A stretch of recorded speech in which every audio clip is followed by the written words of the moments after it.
nous sommes avenue du Château. Pour ceux qui se rappellent, on avait la librairie au bout de la rue. Maintenant, le quartier est en destruction. Mais il y a deux trucs qui m'ont interpellé ici. Bon, déjà, regardez.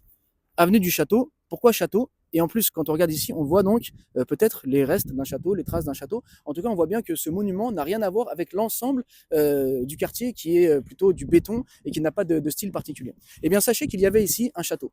C'était le domaine du Marais qui appartenait aux bénédictins et qui par la suite a été habité par de grandes familles, comme la famille Mirabeau par exemple. Donc il y avait ici, à la place du stade, un immense château qui faisait partie des plus beaux châteaux de l'île de France. Et il faut savoir qu'au moment de la guerre mondiale, donc, le château a été détruit par les Allemands.